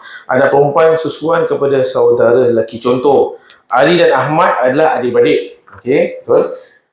Isteri Ali menyusukan Ruqayyah, maka Ruqayyah menjadi anak susuan kepada Ali. Dengan itu, Ruqayyah adalah anak saudara susuan Ahmad daripada saudara lelakinya. Tapi anak-anak lelaki Ahmad dengan Ruqayyah adalah ajnabi kerana mereka adalah sepupu susuan. When you say sepupu ni, ada can kahwin. Bukan can kahwin. Dibenarkan kahwin, ada can kahwin lah, Astagfirullahaladzim. Dia benarkan kahwin sepupu kan. Dia punya, sebab tu saya katakan di kalangan bangsa Melayu jarang berkahwin dengan sepupu. Kita tak ada alasan untuk yang konkret kenapa nak berkahwin dengan sepupu kan.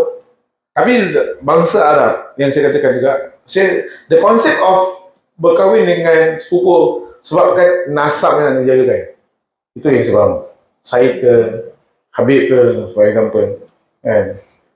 Itu yang, tapi kalau Melayu, saya pernah ada satu je sultan. Singapura kan ada sultan kan. So, keturunan sultan, dia akan pakai depan nama Tengku. Tapi not only Singapura, saya tengok Tengku pun ada kat Terengganu juga. Tengku Fulan bin Fulan. So, ya, nasab. Tapi kita orang Melayu jarang ada nasab orang Jawa. Bugis ke, tak ada jaga nasab. Not saya tak jaga. Tapi macam saya ni tak jaga. Saya tanya mak, okey, bapa saya punya, kata bapa saya Jawa. Jawa sebelah mana Jawa ni? Saya tak pernah balik kampung Jawa. Saya pun tak tahu kampung saya kat mana. Tapi kalau pasal saya tahu datuk saya akan pergi ke Johor, dia ada parit. Ada parit Yusof lah. Jadi saya kata dia parit Yusof tu dah jauh. Tapi I want to know more lagi jauh. Okey, parit Yusof dia park situ. Tapi tanah Jawa mana ni? Sebelah mana?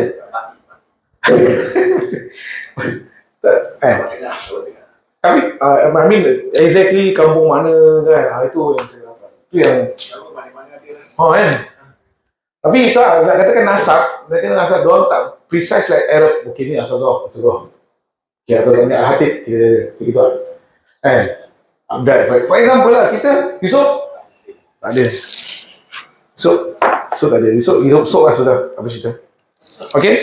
Next, ada perempuan sesuai kepada saudara perempuan kita. Contohnya, Fatimah dan Ali adalah adik-beradik. Okay. Fatimah menyusulkan Aisyah. Okay. Maka Aisyah menjadi anak perempuan susuan kepada Fatimah. Okay. Justru itu Aisyah adalah anak saudara susuan Ali daripada saudara perempuannya. Okay, Aisyah adalah anak saudara susuan Ali. Okay, they're talking about that. So, ini semua adalah yang penting. Mudah nak faham, apa-apa pun terlibat dengan kita memberikan susu. Ataupun ibu lah, memberikan susu kepada budak tersebut. Segala yang siswa ni pula, tak boleh menganggap perempuan tu boleh dikahwini. Ataupun kita perempuan membenarkan anak yang sesuatu tu berkahwin dengan, kena-mengena dengan kita. Okay, kita bapa atau anak lelaki berkahwin dengan anak yang kita berikan susu. Macam itu lah istilahnya. So, that konsep bermula dengan Nabi Muhammad SAW, yang mana Nabi Muhammad mendapat susu ataupun ibu susuan itu daripada si Halimatus Sa'diyah. Okay? So, it's something and knowledge yang mana kita dapat faham pada hari ini, Masya Allah. Okay, so far so good, boleh?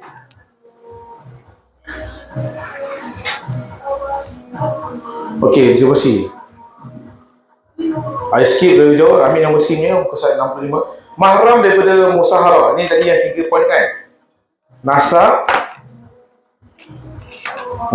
lepas tu tadi kat sini adalah rida, ibu susuan, sebab susuan. Yang satu adalah perkahwinan. So, perkahwinan ni pula, kita dah masuk dalam bab ni. Apa dia kata? Okey, mahram daripada musyawarah perkahwinan. Yang ni emak tiri. Ni cakap mak tiri pula. Ni pun kita punya senario boleh berlaku juga.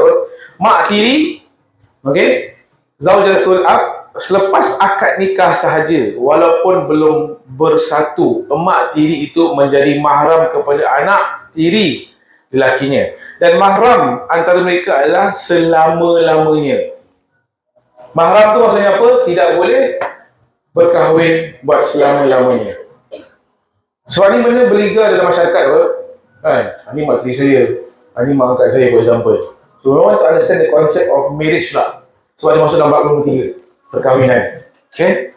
So, kita pun nak kena very understand about perkara ni. Tak boleh kita rujuk dengan yang ahli lah, macam mana situasi tersebut. Okay? Dan mahram antara mereka adalah selama-lamanya, walaupun setelah mak itu diceraikan oleh suaminya. Terus saya kata tadi lah, ni mak mantu saya dah bercerai dah, nauzubillah, ini orang luar lah. Dia dah bercerai dengan isteri, walaupun dah bercerai dengan isteri dia, itu tetap mak mertua dia yang perlu dihormati, yang mana kita tak boleh berkahwin dengan beliau dan sebagainya. Understand tak macam itu? Okay. We are concept of Islam lah. Kalau Western concept tu dia pasal lah, ada hubungan dengan mak mertua dia, itu yang baik, okey lah. You know what I mean? Kadang-kadang terlalu banyak sangat drama swasta kat kepala otak ni kan, agama pun dia terlego. Okay, jelas?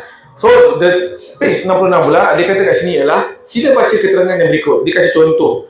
Aisyah, ibu Fatimah, mertua Ali. Okay, ni kita kena draw. So, dia kata kat sini Aisyah. Aisyah ni adalah ibu Fatimah. Aisyah ibu. Okay, saya tak Aisyah dulu ya. Okay, now lepas tu dia kata Fatimah.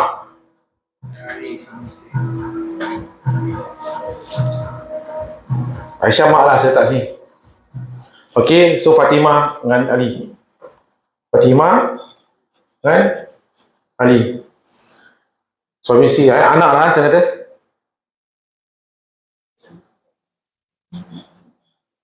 Okay, last. Lepas tu dia kata kat sini Ahmad. Ahmad ni pula siapa? Okay, Ahmad. Anak Ali.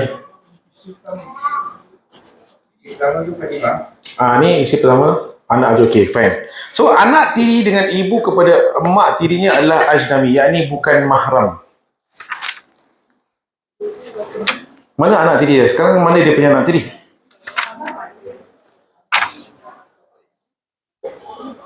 Yes, Ahmad anak Ali dengan isteri pertama. So, Ahmad ni anak tiri dari isteri pertama.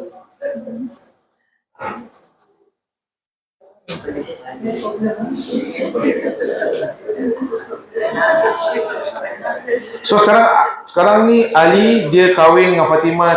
Ini isteri kedua Ali lah. Kan? Jadi dia bawa sekali dengan anak dia, Ahmad. Jadi kat sini adalah anak tiri dengan ibu kepada emak tirinya adalah ajnabi, yakni bukan mahram. Okey. Dalam raja di atas tadi, Ahmad ajnabi kepada Aisyah, yakni ibu kepada emak tiri Ahmad. Dari itu mereka boleh berkahwin. Anak daripada perkahwinan mereka adalah saudara ibu kepada Fatimah, ibu tiri Ahmad. Okey, sekarang siapa boleh kahwin? Ahmad ni boleh kahwin dengan siapa? Aisyah. Dengan Aisyah. Okey. Pasal dia kata apa? Apa sebab dia? Apa sebab dia boleh kahwin? Anak tiri dengan ibu kepada mak tirinya adalah ajnabi, yang ini bukan mahram. Kan? Jadi kita nak kena, sebab tu perkahwinan ni dia mesti nak tahu latar belakang. Awak siapa? Aisyah dah tua. Nabi Muhammad dengan Fatimah Aisyah terlalu. No comment. No comment. Mungkin tapi kat Malaysia banyak. Singapore is very not so that much kan. Indonesia ada a lot of story like that. Suami muda tapi isteri dia dalam lingkungan, is not Singapore abnormal kan. Tapi for Indonesian Malaysian is quite, orang kata tu adalah ada punya yang macam boleh katakan ada wujud, tapi kat Singapore totally abnormal. Tapi nak katakan apa sih lepas dia? Talking about bila mana kita nak perkahwinan, of course mak bapak ni dia bukan tentang kipu tentang harga, tapi ni paling antara penting, siapakah kamu kan. Saya ada anak perempuan, anak saya Maria kan, contoh lelaki datang nak minat anak saya cari siapa dia kan. Not talking about kau ada duit tak ada duit tau, talking about who are you. Pasal dia akan take balik pada kau ni daripada keluarga yang mana. Dia bukan nak discriminate, nak liberalize dia ke apa, tapi nasab lah kan, nasab macam mana kau dan aku pun macam, because we protect our nasab apa kan, kita semua pun menjaga kita punya keturunan kita kan. Anak kita ni pun daripada benih saya punya diajar oleh orang tua yang dihormati, for example. So I want to know who are you to marry my daughter, for example kan. Aside from harta lah, of course kan Nabi kata kalau nak berkahwin dengan wanita kan, mesti melihat kepada beberapa perkara, antaranya keturunan kan, juga kekayaan. Tapi Nabi kata yang last tu apa? Agama apa? So all that is very important when you want to, orang kata tu khidbah, masuk meminang ke ataupun nak berkahwin dengan seseorang. Silam mesti bila bercakap pasal cantik, bermakna dia bukan dalam kategori yang pemotor, berak tak cibuk, for example, direct kan, mesti dalam keadaan bersih, berjaga dia punya keterampilan, for example, all that mesti pun untuk accountable ni apa, mesti ambil kira juga apa, for example. Right, on that part juga kita tahu sekarang ni tentang perkara bagaimana kita nak menjaga keturunan dan juga mengambil kira tentang boleh kahwin ataupun tidak. Anak tiri ni, so fokusnya kat sini adalah tentang anak tiri. Anak tiri perempuan, kenapa lagu dia rancak dia kasih buffer 15 minit dia kata. Terus masuk down floor, dance floor dia kata, Astaghfirullahaladzim. Okey, nombor 2 dia kata anak tiri perempuan belum kahwin lagi menjadi mahram kepada bapa tirinya kalau si bapa tirinya itu belum bersetubuh dengan mak perempuan itu walaupun sudah dijalankan akad nikah, dan ini adalah kerana sebelum jima, maksudnya bersetubuh, bapa tiri masih boleh lagi mengahwini anak tirinya itu. Kalau ia bercerai, mak budak perempuan itu selepas akad nikah tapi belum bersatu. Talking about boleh ke tak boleh. So this one is go deeper lah. Siapa yang boleh dapat detect adalah hakam lah. Hakam tu maksud saya adalah tentang yang boleh ask this kind deeper question kepada pasangan. Ataupun how to know sih? Kita tahu dia kata belum masuk ataupun dah bersetubuh ataupun tak bersetubuh, is very personal. Like what happened today pada saya very personal kan, on the social media is very personal.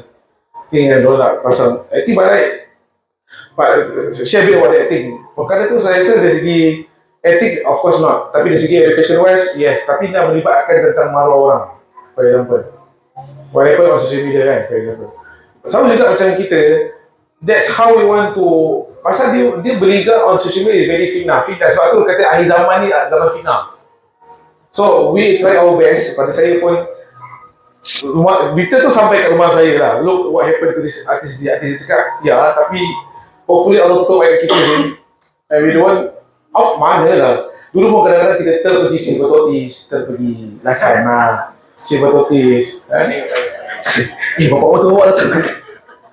Kan, sudah Piramli. Kan. Tapi bukan itu. Saya ada soalan kan. Siapa? Kadang-kadang kita dapat macam ini, macam apa tu, berita-berita yang macam Ya, bias lah. ya. So dapat dekat message WhatsApp. Ya. Biasanya orang kalau macam untuk kita kan, kita jangan komen langsung lah. Correct. Kalau kita share macam for example kat Facebook, kalau kita like, kalau kita like di Facebook post, Ya. itu akan dapat eyeball tu. Ya, ya, ya, ya, ya. So sebaiknya jangan like, jangan share atau jangan forward lah. Kalau saya akan cari, saya akan, kalau saya lah, tapi saya pun takut kalau saya pergi nanti usah dah jadi kepo, kan? Maksud saya, the one who source out that video and being shared by thousands of people, that person must be bring down the post. I think privacy pun ada macam-macam berlaku on social media, tapi after that bring down. Maybe the majority of people force the person yang upload tu bring down. I think that will be better. For now maybe dia tak tahu adab, dia tak tahu tentang itu. Kadang-kadang kat WhatsApp, so kalau macam saya bila saya kasih orang, Ya, walaupun awak jangan komen, tapi Ya. awak pun jangan share. yes, Tapi akan yes. Dia akan fair. So kita tak tahu perasaan orang tu macam mana. Bukan dia tahu, mak bapak biar anak-anak emotion kena jejek, dia boleh depression tau. Dia boleh depression sih. Banyak orang saya dia depression budak-budak. Kes terjun ni bukan untuk orang Cina ni, orang Melayu pun ada kes terjun budak-budak sih. I'm talking frank what. Apa nak hide benda ni? Ada ilmu, ada agama, tak ada agama. Dua-dua bila mana emotion dah overcome. Sebab keimanan kita Tuhan tu maybe lemah. So kita nak kena uphold balik dia punya kekuatan tu. Kita doakan supaya apa-apa pun berlaku pada mereka yang terbaik, aman. Mungkin ada hikmah yang mereka pelajari lah. Dan kita pula, kita terus dengan usaha kita untuk mendekatkan diri kita kepada Allah SWT. I don't want to go further, I just masuk kepada syarat kelima. Okay, since kita pun ada few minutes time. Syarat kelima iaitu bersentuh dengan tidak berlapik. This one, the final one. Bersentuh dengan tidak berlapik. Kalau berlapik, walaupun berlapik ni apa maksud berlapik? cover. Ada alas. Atau kita pakai sarung, kita pakai something yang kita ada alas lah, simple pemahaman kita. Kalau berlapik walaupun dia tipis dan basah dan jarang hingga boleh nampak aurat, maka tidaklah batal wudu. Sebab still ada lapik, ada filter, ada pakaian, ada baju dan sebagainya. Okey, tidak batal wudu jika lelaki memegang atau menyentuh mana-mana anggota perempuan yang sudah cerai daripada anggotanya jika tidak lebih daripada setengah anggota itu. Apa kita faham daripada ayat ini? Tidak batal wudu jika lelaki memegang atau menyentuh mana-mana anggota. Betul. Yes. Okey. Mana-mana anggota perempuan yang sudah bercerai. Daripada anggota ni. Satu soalan pasal berlapik ni kan. Okey. Itu berlapik tu dalam sengaja atau tidak sengaja. Artinya kalau macam suami isteri pakai glove, Okey. kita pegang tangan dia macam Okey. ni, kira batal tidak?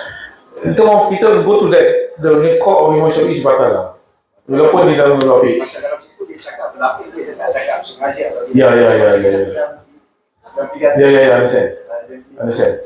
walaupun tidak merangsangkan. Yes. Jadi batal. I put yes, batal. I go to that core. I will not definitely. Tapi kadang-kadang kita take for granted lah. Saya dah faham kan, actually tak batal lah. Pasal tak ada jawab. Saya akan go there. Kalau boleh saya nak kill that thought. Kalau anda nanti. Faham tak? Maksudnya kalau let's say husband and wife, pasangan suami isteri berpegang tangan nak pergi ke masjid contohnya. Tapi kita ambil asal memang batal bersentuhan. Asalnya adalah sebab tu ada apa? Sesi membatalkan wuduk antara suami isteri for example kan. Tapi kita lihat kepada hukum, tidak kepada perkahwinan tersebut. Maksudnya anjuran tersebut, tapi tentang core dia kita ambil pendekatan batal. Yang boleh tak batal apabila dalam lingkungan tawaf. That's where husband and wife terlanggar. Okey, itu benda di main dulu wuduk. Kan? Tapi macam mana sengaja atau tak sengaja? I go, sengaja ke tak, batal. I want to play safe. I want to avoid from, I sendiri kita rasa was-was. Okay? Mana tadi? So, dekat sini ialah anggota bercerai. Anggota perempuan yang sudah bercerai daripada anggotanya. Maksudnya, terputus lah. Orang cakap, kita pun pernah handle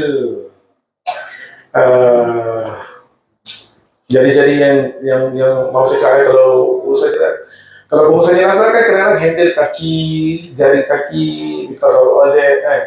So I think that the direction yang nak pergi kat sini lah. Yang sudah bercerai daripada anggota ni, maksudnya dah terputus jari ke, jari kaki ke, kan? Apa lagi, lengan ke, nauzubillah lah. So isterinya ataupun suaminya batal tak uruk. Ini kaki suami saya. Batal tak kaki suami awak yang bisa bentuk? Tak, itu yang saya faham kat sini lah kan.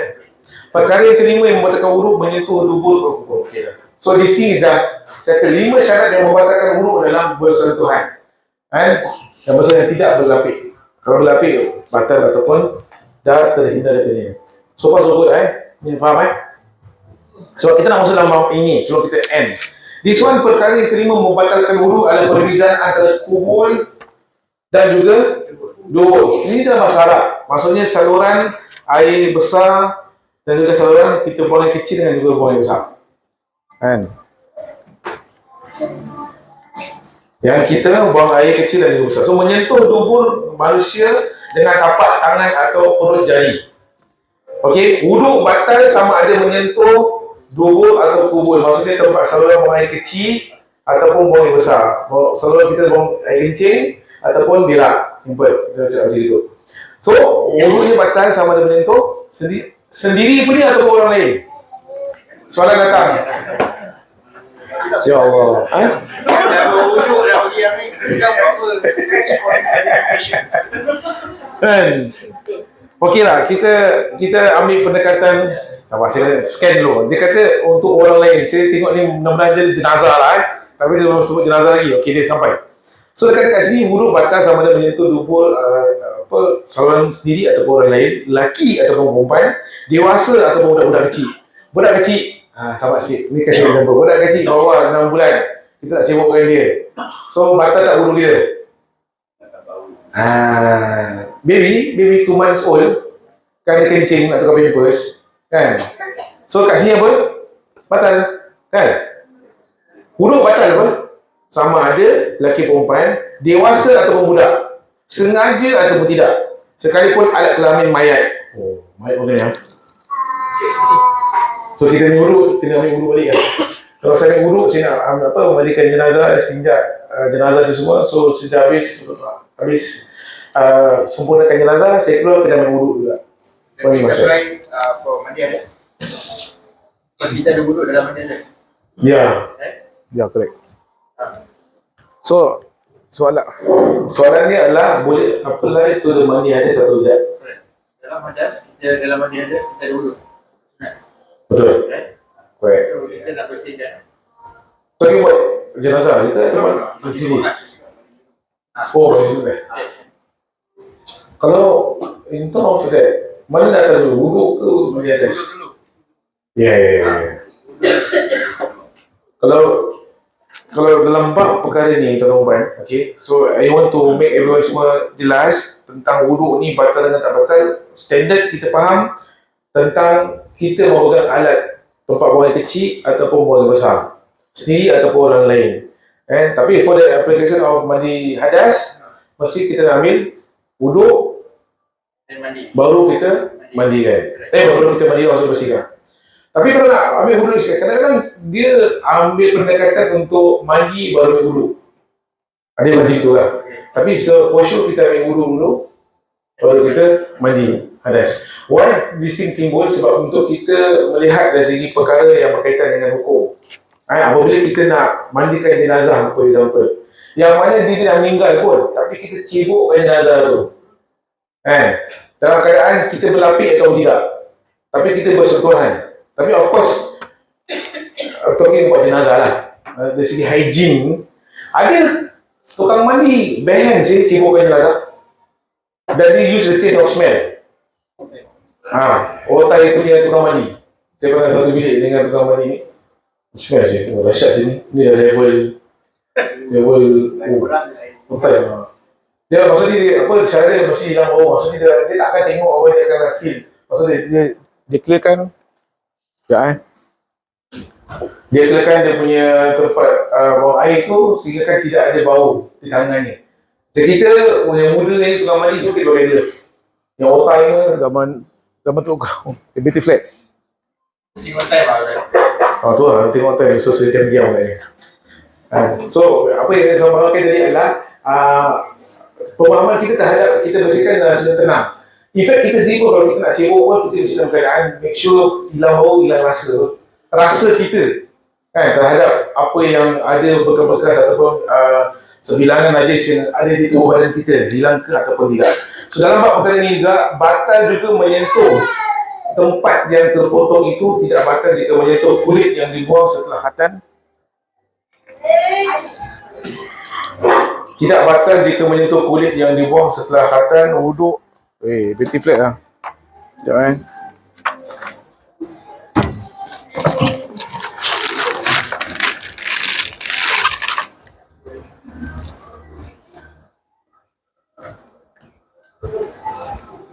Tes.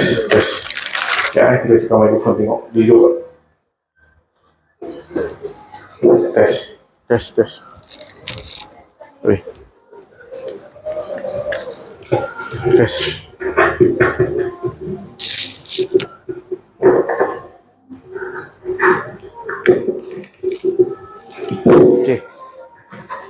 Right.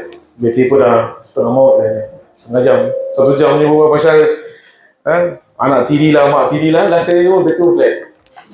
Okay. Dah. Kita serius. Okay. So dia kata kat sini adalah tidak batal wuduk jika menyentuh kulit yang dibuang setelah khatan. Kulit yang dibuang tidak batal. Hanya wuduk yang orang yang menyentuh saja batal, sekalipun keduanya sama jantina. Laki yang laki menyentuh batal. Maka yang dimaksudkan dengan tapak tangan dengan perut jari ialah bahagian yang tertutup ketika diletakkan kedua-dua belah tapak tangan. Dari itu, bahagian atas jari, celah-celah jari dan tepi tapak tangan tidak termasuk. Okay, lagi saya nak cuba faham ayat ini. Yang dimaksudkan dengan tapak tangan dan perut jari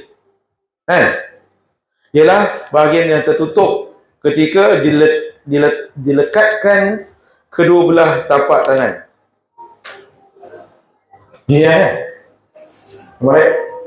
Dilekatkan gini kan? So dimasukkan dengan perut ni sisi mana? Alright.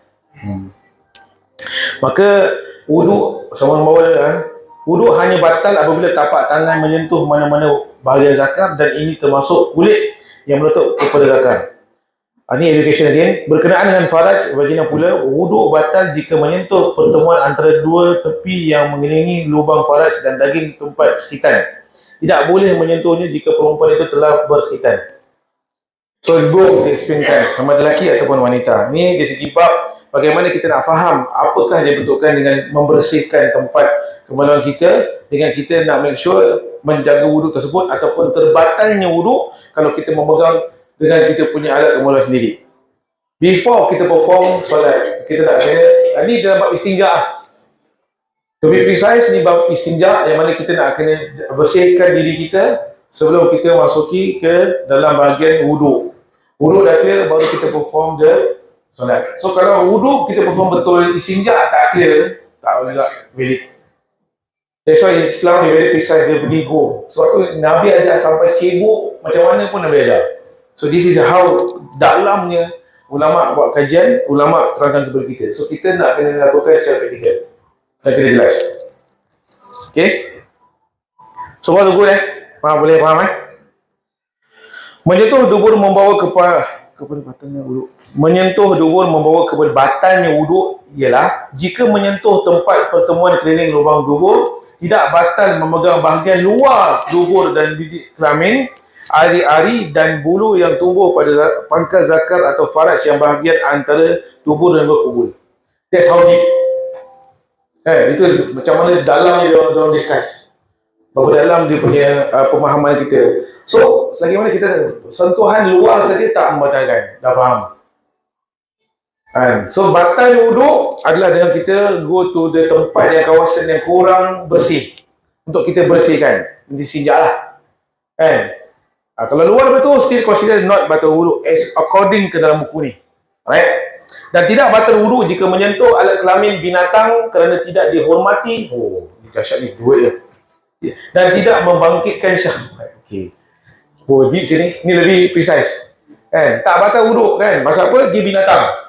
Ni very straightforward lah. Binatang apa yang nak batal wuduk dengan binatang tu? Contohnya kita piara kucing. Batal tak? Macam itu. Batal tersebut apa? Dia kata alat kelamin kan? Menyentuh alat kelamin binatang. Contohnya tempat dia punya buntut lah. Nak bersihkan lah. Contohnya lah. Kan ada something yang terkena kat buntut dia, kita bersihkan. Batal tak wuduk kita? Soalan dia. So kasih kata, tidak membatalkan. Tidak dikenakan hukum had bagi orang yang bersatu. Tidak dikenakan hukum had bagi orang yang bersatu dengan haiwan. Ini dah moral down. Ini yang masalah moral ni. Kan? Kan? Of course, ini sebagai pengetahuan knowledge lah. Of course, ini memang luar etika manusia lah. Mana ada manusia nak main dengan binatang, na'udzubillah min zalik. Kan? Ini sebagai contoh. Tapi mesti ada lah di luar sana yang otaknya kurang waras. Nak melakukan sedemikian hubungan kelamin dengan binatang, na'udzubillah. Tapi ini sebagai pengetahuan knowledge saja. Okay, seterusnya kita nak cuba end sampai habis ni. Menyentuh kubul khunsa muskil tidak membatalkan wuduk walaupun kedua-dua alat kelamin itu di kubulnya kerana belum dapat dipastikan jantinanya. Menyentuh dua-duanya membatalkan wuduk. Okay, ini I think kita skip that. Pasal khunsa muskil, dua alat kelamin kat Singapura ataupun kita terdedah tak dengan benda tu, tak ada, dan kita will go skip that one lah. Kalau tak nanti kita pening. Nanti kita cari-cari siapa dah khunsa muskil ada tak ada rasib. Kecil kan, nak check semua. Kalau ada, kita discuss ada. Tapi for me, tak ada, kita drop. Okay. Jika seorang khunsa muskil, I want to say that one also. Begitu juga batal wuduk bila yang menyentuh zakarnya serta faraj khunsa lain, atau farajnya serta zakar khunsa yang lain, atau kedua-dua alat kelamin khunsa. Justru itu jika setelah menyentuh zakarnya mengerjakan solat zuhur, kemudian dia sentuh farajnya lalu ia dikira solat asar.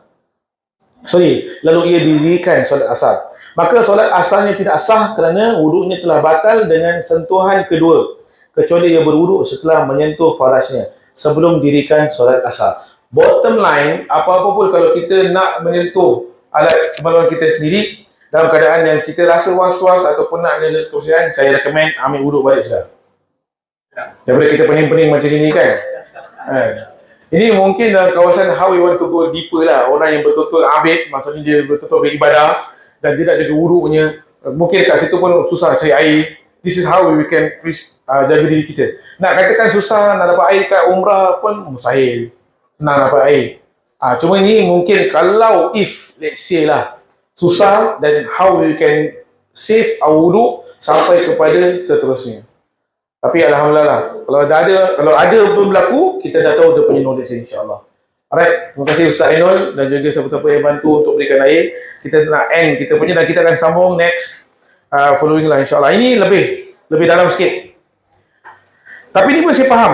Ini pun kita perlu tahu juga tentang sentuhan juga. Bagaimana kita tahu perbezaan antara menyentuh kubul dan juga dubur. Maksudnya menyentuh alat kelamin buang air kecil dan juga besar.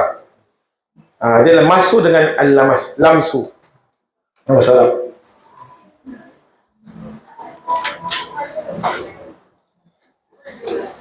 So now kita dah faham lah dengan kalau kita sentuh binatang, tempat sentuh lelaki yang dah meninggal ataupun jenazah, at least kita dah clear on the spot. So, alhamdulillah.